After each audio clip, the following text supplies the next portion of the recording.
By now you've likely seen Batman v Superman: Dawn of Justice. Now, if for some reason you haven't, you might want to stop watching now and come back later because like old yogurt on a dance floor, we're gonna get a little spoiled up in this club. Ew. Many of us left BVS wondering where the hell DC's heroes will go from here. I mean, I know I did. More answers might appear in Zack Snyder's R-rated director's cut, which is supposed to add an additional 30 minutes to the movie, but that also might just be 30 more minutes of Wonder Woman browsing Warner Brothers previews on Lex Luthor's servers. Seriously, why did he create cool logos in sizzle reels for DC's slate through 2020? It's baffling. Now, all joking aside, I think there are actually plenty of clues that have been laid out already that indicate we're heading towards Crisis on Infinite Earths. So, what does that mean? What is it? Why should you care? First of all, let's talk about what Crisis on Infinite Earths actually is in its most basic sense, which is kind of an oxymoron because there's nothing basic about Crisis. It is complicated storytelling. In 1985, DC Comics continuity was, much like my dating life, in total shambles. With 50 years of contradictory storytelling, fans and writers alike were deeply confused about their favorite superheroes, who had what power, what they could do, why. It was bonkers. But they decided to hit the reset button with a 12-issue limited series called Crisis on Infinite Earths. Written by Marv Wolfman and illustrated by George Perez, Mike DiCarlo, Dick Giordano, and Jerry Ordway, Crisis saw a mega powerful cosmic being named the AntiMonitor, who went on a quest across the time-space continuum to destroy all of existence as we know it. Specifically, he wanted to destroy the multiverse. It's a series of endless parallel Earths that comprise the DC universe. You know, the new 52? That 52 is the 52 parallel worlds that comprise the DC universe. It's honestly too crazy to explain here. I'm gonna do another episode about Crisis later, but just know that this event involved every hero, every villain, every minor character you can imagine, and left even more dead. Characters, not readers. That'd be way too dark. Like BVS dark. In Crisis on Infinite Earths, Barry Allen, aka The Flash, gives his life to destroy the Antimonitor's antimatter cannon. Now this sounds goofy, but it was actually pretty shocking at the time and one of the most noble comic book deaths ever. Now in the process of destroying the cannon, the Flash basically disappears into the time stream, losing his physical form. Now this is something that's been hinted at in modern DC canon on TV. Let's take a step back first. A longtime hallmark of DC crossover events are red skies, something that's referenced on the CW Flash show, in a futuristic newspaper headline reading, "Flash missing, vanishes in crisis, red skies disappear." Now that might sound like Infinite Crisis, but it might also just be wishful thinking. After all, producer Greg Berlanti has gone on record saying that a lot of stars would have to align, and we'd have to be really, really blessed and lucky to actually build toward that, meaning Infinite Crisis on TV. But then again, in an interview with BuzzFeed, DC Chief Creative Officer Jeff Johns said, "We look at it as the multiverse. We have our TV universe and our film universe, but they all coexist. The plot thickens, like so many cakes in so many ovens." So, with that in mind, what about the film universe? I mean, we got a taste of Barry Allen's explosive powers in BVS. Also, quick side note, Ezra Miller's the human version of Rizzo the Rat, right? I mean, they were separated at birth, then one was made of felt and one was made of Ezra. Anyway. More importantly, we saw a futuristic armored version of the Flash appear in one of Bruce Wayne's nightmares, and yes, there's a K in front of that word I just said. Now, in the dream, or the nightmare, if you're nasty, the Flash appears through a portal to warn Bruce that he was right about Superman all along, and that he needs to find Lois Lane in order to save the day. This is a direct homage to a sequence in Crisis on Infinite Earths in which a ghostly Flash appears before Batman to warn him about the future before disintegrating before his very eyes, which, as Onyx the Fortuitous would say, is pretty cool.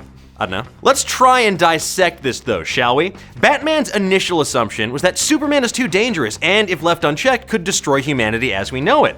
That's a big reason why they start fighting. But at the end of BVS, Superman, well, dies. I mean, shocker, right? Well, not really if you read the comics or if you know anything about the Death of Superman comic book arc. I mean, Doomsday, hello. Did you not watch my Dan Cave? What's your deal? Now, in the comics, Superman's brought back to life by having his corpse stolen by a villain named the Eradicator, who is masquerading as a Superman knockoff named the Last Son of Krypton, and then puts his body in a regeneration matrix. But the matrix breaks, and Superman reemerges alive, albeit depowered. You know, that old chestnut. Now, we probably won't see that per se, but what we could see is some version of it where Superman's stolen body is put in another Kryptonian Genesis pod like the one Lex used to make Doomsday. Except this time, instead of turning into a Kryptonian hellbeast, Superman would wind up under the thrall of Darkseid and his agents. You know, Darkseid, like Thanos, but not trying to bone death. He's the big bad of the DC universe. You'll meet him really soon. Now, if you're still not convinced, let's think back to Batman's other nightmare,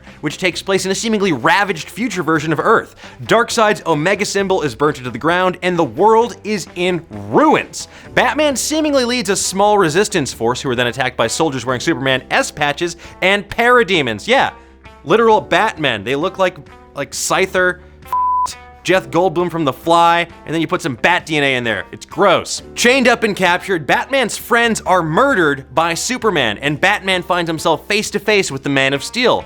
But what if that is a vision of the future and not a dream? What if it's a vision in which a mind-controlled Superman is serving as Darkseid's soldier? He would likely take the combined might of the Justice League to take him down, but to turn Superman back to the side of the Angels?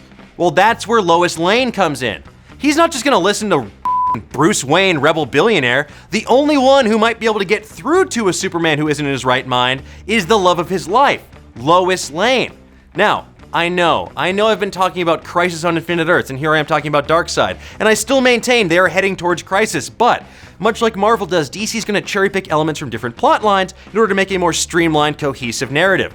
Considering all the setting up they've been doing with Darkseid and Batman v Superman, including what looks like a mother box, aka the iPhones of Apocalypse, in the Cyborg Red Room sequence, I would be genuinely shocked to see the AntiMonitor get introduced as well. That's just like too many giant cosmic dudes in too small of a time. So, with Darkseid in that uber villain role instead, what I can imagine is some weird combo of Crisis on Infinite Earths and say Grant Morrison's Rock of Ages storyline from Justice League of America, in which Darkseid conquers Earth and New Genesis in the future by solving the anti-life equation and constantly broadcasting it to subjugate humanity. Now, in this Frankenstein-together story, Darkseid wouldn't just be trying to conquer Earth and New Genesis, but the entire multiverse. And that, my friends, is exactly where I think the DC universe is going. But tell me, what do you guys think? Am I off my rocker? Am I on point? What do you think the future of the DCEU holds? Let me know in the comments below, and while you're there, give me infinite thumbs up. So many thumbs, so little time. Please, notice me. That's all for today's show. Join us next time when we talk about the story of two young girls who follow an adorable forest spirit and Arnold Schwarzenegger to a nightmarish bar on Mars in My Neighbor Total Recall. Until next time, keep on digging. Let's open up the old mailbag, shall we? At Moment of Chaos asks, will Cowboy Bebop ever be a live-action movie? When is AOT back? Will there be a Pokemon series where Ash is an adult? Whoa. That is 3 questions, sir. The answers are no, Attack on Titan returns in June at the earliest, and no, he's doomed to eternal boyhood.